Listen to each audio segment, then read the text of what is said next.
A sexta lição do quarto trimestre de 2022 da classe Juvenis trará o tema "O amor não arde em ciúmes".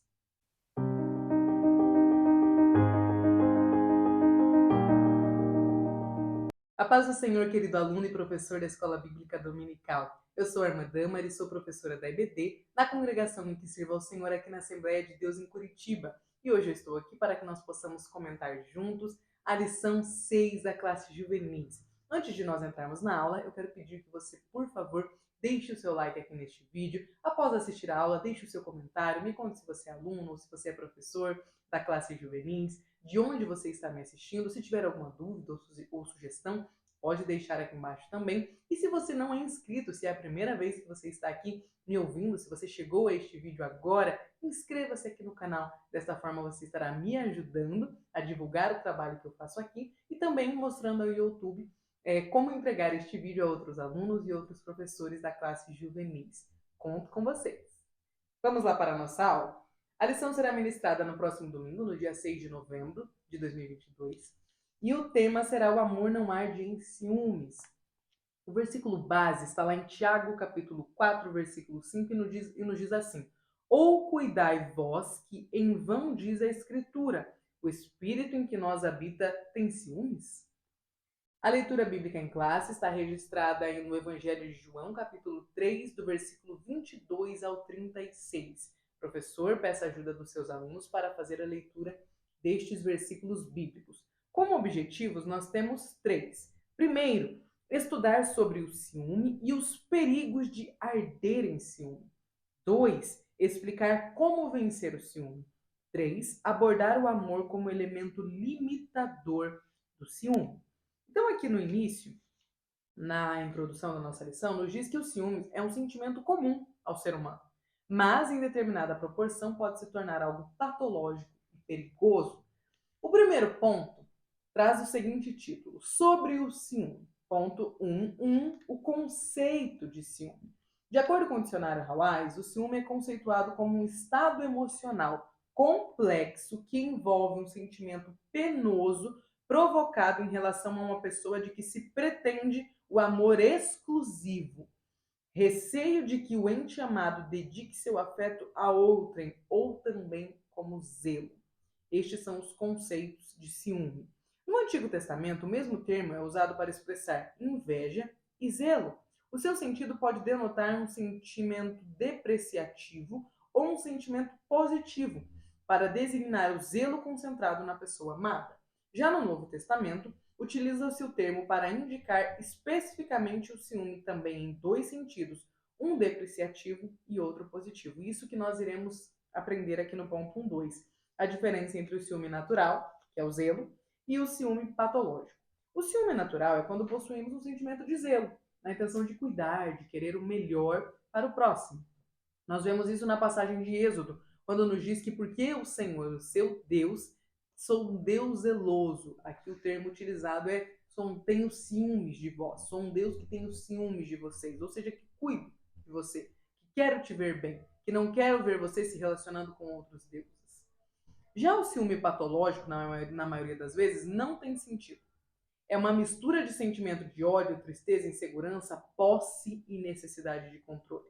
Geralmente esse tipo de ciúme nasce da falta de autoestima e pode ser letal para o ciumento, como também para a pessoa, né, de quem o ciumento tem ciúmes. Daí surgem os denominados crimes passionais. Meus irmãos, isso aqui é muito sério. Nós estamos numa classe de adolescente e eu falei na lição, na abertura, né, na apresentação da lição, da importância de nós falarmos sobre ciúme para os adolescentes. Adolescente não deve namorar. Este é o primeiro ponto. Mas eles namoram. Talvez você tenha aí na sua classe adolescentes namorando. E quando eles começam muito cedo a namorar, eles não têm estrutura, não têm maturidade para se relacionar com outra pessoa. Eles estão descobrindo qual é a personalidade, qual é o temperamento deles. Eles estão começando a apresentar se eles têm um caráter fixo ou um caráter ainda, né, não edificado. Eles estão começando a entender como é que eles devem estar edificados em Cristo. Então, namorar nunca é uma boa ideia, porque se eles ainda não sabem sobre eles, como é que eles vão saber sobre eles, sobre o outro e conseguir, né, fundamentar um relacionamento entre duas pessoas? Não vão. Namoro de adolescente é para dar duas coisas: pecado, e dentro desses pecados, o ciúme. Então, assim, geralmente vai ter pecado e as consequências desse pecado. Namoro de adolescente quase nunca, assim, 99,9% termina bem. Eu me lembro por causa das próprias pessoas que cresceram comigo, dos namoros que eu vi. Eu tenho 26 anos hoje. Então, mais ou menos 10 anos atrás, eu estava vendo amigas minhas quebrando a cabeça com namoro. Meus pais falaram: não, você não vai namorar com essa idade, não. Graças a Deus eles falaram isso. Eu quis. Mas hoje eu sei que realmente só ia dar, né? Só ia dar ruim. Porque eu não estava preparada, não estava pronta para se relacionar. Então, dentro do namorinho dos adolescentes, tem muitos ciúmes. Por quê? Porque tem posse. Eles acham que a pessoa que está ali com eles é deles, pertence a eles. E não é. Né? Muitos adolescentes começam a ter problemas gravíssimos de ciúmes nessa idade, primeiro por um problema familiar. Vários adolescentes em casa veem um dos pais morrendo de ciúmes. E filhos de pais ciumentos repetirão os ciúmes, porque eles aprenderam que amor é sentir aquele ciúmes que controla, sabe? Que levanta de madrugada para mexer no celular, que fala: seu pai não sai daqui de casa sozinho, sua mãe não sai de casa sozinho, sabe? É aquele controle, aquela posse, aquele sentimento de que o irmão não permite que a irmã converse com ninguém, que tá aqui, mas tá assim vendo o esposo: cadê o esposo? Onde é que foi? Levantou um minuto, sai atrás. Quem de nós não conhecemos um casal que é assim? Muitos desses casais têm filhos. E aí os filhos aprendem que amor é isso. Que a forma de manifestar amor é sentindo ciúmes. Aí eles trazem isso pro relacionamento deles. E geralmente, quase sempre, famílias que não têm um casamento edificado em Cristo, né, tem um casamento bem das perninhas bambas, produzem filhos carentes. E filhos carentes começam a se relacionar muito cedo, porque não têm amor em casa, então eles vão buscar amor fora de casa. E estas pessoas carentes são as primeiras pessoas a sofrerem de ciúme. Porque o ciúmes é uma falta de autoestima, como a lição nos mostra. É literalmente aquela pessoa que fala: meu Deus, vai me trocar pela outra. Não consegue confiar. Porque a confiança é um estado que exige que você esteja atento para confiar. Então você não confia assim: eu tô confiando. Não, você decide confiar. Você fala: eu confio na pessoa que eu, né, no meu namorado, no meu noivo, no meu esposo, confio. Não preciso mexer nas redes sociais, não preciso mexer no celular, ele sai sozinho, eu saio sozinha. É um estado de confiança. Agora, a pessoa ciumenta, ela não consegue assumir esse estado de maturidade, de confiança, de fidelidade. Porque na cabeça dele vai ser traído a qualquer momento. Então, o adolescente que apresenta esses sinais, e são muito comuns na adolescência, ele tem isso com o namorado ou a namorada, mas ele também tem isso com os amigos. Quantos adolescentes não fazem de tudo para destruir as outras amizades do amigo, para o amigo ser só amigo deles? É meu amigo, é minha BFF, sabe? É só meu, de mais ninguém. Isso é muito comum no meio dos adolescentes. Então, essa lição ela vai para a classe certa, justamente nessa idade, né? Porque na faixa etária de 15 a 17 anos é quando eles começam a achar que são adultos e ainda não são. Aí no ponto 2 nos fala sobre o perigo de arder em ciúme. Como se não bastasse ter ciúme, né, aquele ciúme possível, doentio, a pessoa arde em ciúme. Aquilo vai sendo tomando uma proporção gigantesca e trazendo muitos males. Muitos males, né? Muitos males. Quem desenvolve a dependência emocional não respeita a individualidade e nem incentiva a autonomia do outro. Pode ver que quando esses adolescentes começam a namorar, tudo tem que ser feito grudado, em dois. Tá no ensaio, fica grudado. Tá grudado. Sabe? Vamos estudar na mesma escola, vamos fazer o mesmo cursinho, vamos pegar a mesma van. É aquela coisa que chega a ser oprimir, sabe? Como que você vai querer que a pessoa tenha autonomia se você não tem confiança nela? Então, a pessoa que está ali ardendo em ciúmes, ela não tem maturidade emocional, maturidade psicológica, ela é uma pessoa doente. Ciúmes patológico, ele entra no estado de doença. E é por isso que, como a lição falou, surgem os crimes passionais. A pessoa ela tá tão doente pela outra que ela prefere matar a pessoa do que perdê-la. Que ela prefere, eu prefiro que essa pessoa deixe de existir do que eu precise viver com uma pessoa dizendo que não quer mais ficar comigo, que não quer namorar comigo, do que eu tenha que conviver com essa pessoa se relacionando com outra. Olha o problema do ciúme, que ele vai despertando. O ciúme, eu digo que ele é um abismo. Ele vai puxando outro abismo. E os abismos, né, finais são crimes patológicos. Então é muito sério, a gente não pode brincar com ciúme, não pode achar que é só um ciúminho bobo, cuidado. A gente não sabe até onde essa pessoa é capaz de ir por causa de ciúme. Continuando, esse tipo de excesso é mais observado na esfera romântica, devido ao grande envolvimento sentimental e emocional presente no tipo de relacionamento, embora possa ocorrer também na relação entre mães e filhos. Existem mães que são doentes pelos seus filhos e não querem vê-los relacionando com ninguém. Quero que fique sozinho. Meu filho. Só meu. Sabe aquela coisa de, ai, ninguém vai tratar bem o menininho ou a menininha da mamãe? Cuidado. Cuidado. Observe aí, professor, na sua sala, se não há casos parecidos. Porque eu percebo que nós, principalmente nós aqui no Brasil, nós damos uma brincada com a coisa dos ciúmes. Mas nós temos canais na televisão que passam só crimes passionais. Só ex-namorada, ex-marido, né? Só aquelas tragédias familiares que são vitimadas por causa dos ciúmes. Então me parece que nós brincamos um pouco com a proporção que o ciúmes pode tomar. Continuando, é habitual observar esse tipo de dependência retratada em filmes, séries, músicas e literaturas como se fosse um amor épico, como se fosse o ideal do amor a ser alcançado. E os nossos adolescentes são vítimas dessa propaganda, de que o amor lindo é aquele amor possessivo. Sabe, o amor mais bonito é aquele amor que a pessoa nem respira sem você. É pintado como a coisa mais linda que existe no mundo. Mas é muito perigoso. Como é o caso de Romeu e Julieta, de William Shakespeare, sabe? Nós nos amamos tanto que nós vamos deixar de viver por causa desse amor, porque ou é você ou não é mais ninguém.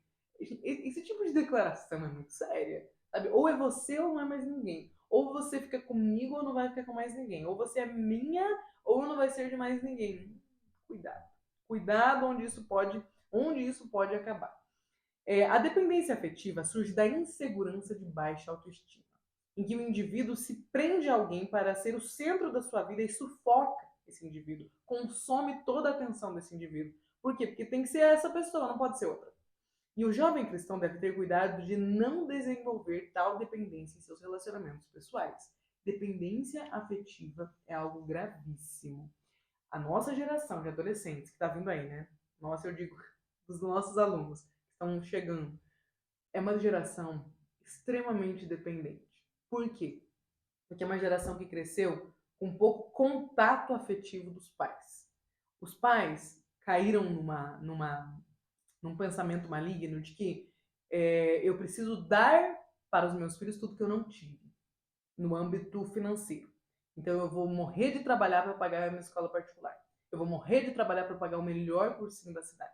Eu vou morrer de trabalhar para pagar o tênis, o celular, o Xbox, né? Enfim, todos os aparelhos de última geração. Só que, nessa ânsia de trabalhar, os pais se esqueceram de que o que realmente é essencial na criação de um filho é a presença dos pais.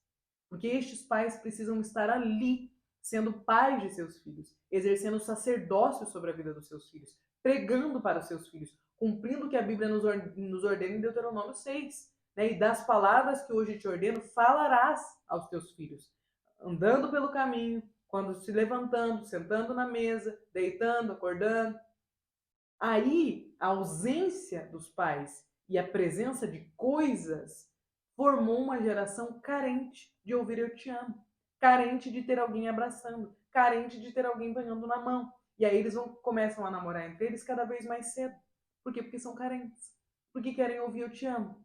Eu trabalhei numa escola aqui de Curitiba, uma escola cara, né? Uma escola de luxo. E o que nós víamos ali? Muitos adolescentes, principalmente ali a partir dos 11 anos de idade, né? Eles começam pré-adolescentes, vão tornando, deixando de ser crianças, extremamente apegados a qualquer pessoa que desse um minuto de atenção, extremamente necessitados de serem aprovados pela rodinha, pelo círculo de amigos, sem identidade própria. Por que essa geração tem... Essa geração de adolescentes que está vindo aí, eles são a geração que mais tem informação, que menos tem posição. Eles têm informação sobre tudo. Eles sabem o que está escrito em Efésios 2, será que compactua com o que está escrito em Malaquias? Né? Quantas pessoas tem na humanidade, quantos são crentes, eles têm informação de tudo, mas eles não têm posição de nada. Porque uma pessoa só consegue ter posição depois que ela é instruída. E receber informação é diferente de receber instrução. Adolescentes que não foram instruídos em Cristo recebem informações sobre Cristo. Então o que eles fazem? Eles têm Jesus como fã. É mais ou menos como fã. Eles são fã de Jesus, eles têm Jesus como ídolo. É mais ou menos da mesma forma que eles gostam do youtuber, do tiktoker, do Justin Bieber, do pessoal como que fala? Oriental, que está cantando muito no TikTok, né? Agora tem muita musiquinha que os orientais estão produzindo. Eles são fãs dessas pessoas. Então eles consomem informações sobre essas pessoas, mas eles não adoram essas pessoas. E eles fazem a mesma coisa com Jesus. Eles consomem informação sobre Jesus, mas eles não adoram Jesus. Então Jesus é um ídolo, é mais um ser na sequência de ídolos que eles consomem, mas não é Deus, mas não é o Senhor, mas não é adorado. E aí essa geração que não adora Deus, que não tem instrução em casa, que não recebeu afeto em casa, é uma geração dependente emocionalmente de qualquer pessoa que esteja na frente deles. É por isso que os crimes passionais, é por isso que os problemas de ciúme nunca foram tão grandes, nunca foram tão presentes na nossa geração como é hoje. Porque essa geração que não reconhece Deus como Senhor, que tem Deus apenas como um ídolo, essa geração que não teve nos pais carinho, que recebeu coisas, mas não recebeu amor, que recebeu presentes, mas não recebeu atenção, é uma geração que sente sede de pessoa, de contato com pessoas. E aí o que eles fazem? A primeira pessoa que aparece na frente deles, eles consomem essa pessoa. Essa pessoa não pode ter autonomia. Tem que ser meu amigo único, tem que ser meu namorado, tem que ser minha namorada. Não pode olhar para o lado, só eu. Entendeu? De onde surge o problema da dependência emocional? Será que não é assim aí na sua sala, professor? Será que não é exatamente dessa forma aí com seus adolescentes? Que o Senhor nos ajude. Aqui no ponto 2.2, nos fala o seguinte: relacionamentos abusivos. O relacionamento abusivo nasce do ciúme doentio. Como eu falei, o ciúme parece uma coisa boba, mas ele vai desaguando em coisas seríssimas, muito perigosas. E pode afetar as relações entre amigos, parentes, cônjuges, no ambiente de trabalho. Esse tipo de relação se caracteriza pela violência em 3 dimensões. O relacionamento abusivo é a violência física, que é a agressão física e sexual, psicológica, que é a agressão verbal, a privação, a manipulação, a chantagem, as ameaças, o controle excessivo, e também na violência material, que é de esconder, de roubar, de destruir pertences da outra pessoa. Saul desenvolveu um ciúme doentio de Davi. Este é o exemplo bíblico. Ele evoluiu num ponto que Saul queria a morte de Davi de qualquer jeito. Davi ficou cego. Ele tinha tanto ciúme de Davi que ele ficou cego. E esse é o problema do ciúme. Ele vai te levando a um outro abismo por meio da cegueira. A pessoa não consegue mais perceber. As escamas tomaram conta dos olhos dela. Ela não consegue ter um pingo de lucidez, um momento de racionalidade. Ela está cega, de ciúme.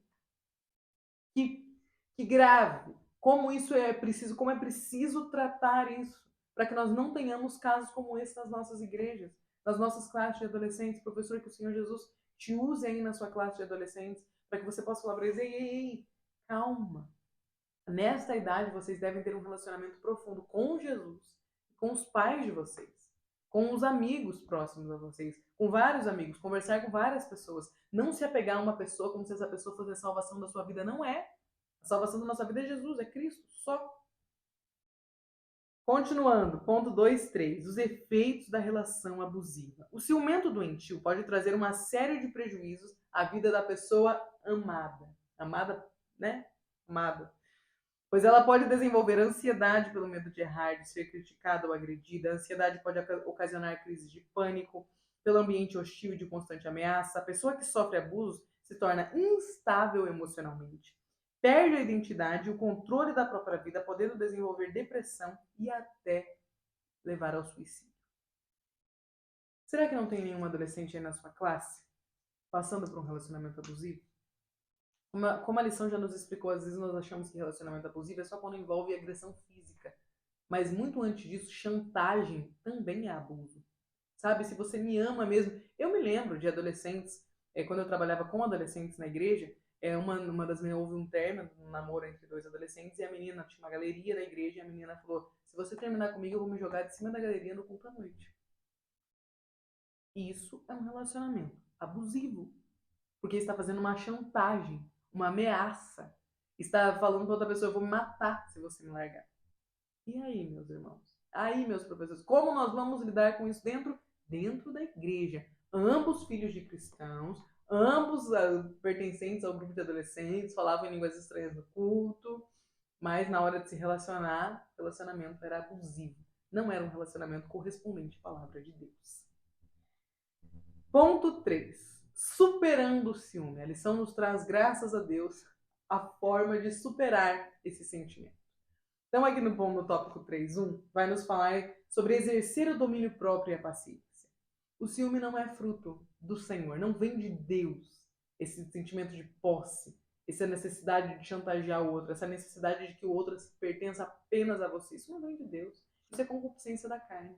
Isso é o nosso, nós no nosso estágio de pecado. É por isso que precisa ser controlado. A ação do domínio próprio, o fruto do Espírito Santo, precisa frutificar nessa vida que está sofrendo de ciúmes. Então, quando o gatilho do ciúmes é ativado, ocorre um processo neurobiológico em que os níveis de cortisol, que é o hormônio do estresse, aumentam, podendo se tornar um sentimento quase incontrolável. Entretanto, existem formas de não se deixar dominar pelo ciúme. Foi constatado que os níveis de estresse diminuem após 20 minutos de espera, ficando mais fácil, então, a pessoa se acalmar. A palavra nos orienta contra a impulsividade. Está escrito que, como a cidade derribada, quem não tem muros... deixa eu ler novamente. Como a cidade derribada que não tem muros, assim é o homem que não pode conter o seu espírito. E este texto de Provérbios, ele é muito forte, né? Ele vem realmente de encontro conosco. Porque a Bíblia vai comparar uma pessoa que não tem domínio próprio a uma cidade que não tem muros. Ou seja, é uma pessoa completamente exposta. É uma pessoa que qualquer um pode chegar e atacá-la. Qualquer um pode chegar e fazer morada dentro dela, porque ela não tem muros, ela não tem defesa. Olha este exemplo. Como nós precisamos ensinar os nossos adolescentes a desenvolverem o domínio próprio. E este desenvolvimento só é feito a partir de Cristo, de Jesus. É por isso que Jesus não pode ser tratado como um ídolo. Não é. Ele deve ser tratado como Senhor das nossas vidas. 3.2. Reconheça e avalie os seus sentimentos. O ciúme patológico é inerente ao ser humano e possui uma linha tênue com a inveja. O ciumento quer preservar o que é seu, mas o invejoso quer possuir o que é dos outros. O ciúme não é doentio como o zelo, como nós já sentimos, provavelmente todos nós já sentimos em algum momento, né? Então, por isso que é importante nós reconhecermos. É importante que nós saibamos identificar o que nós estamos sentindo.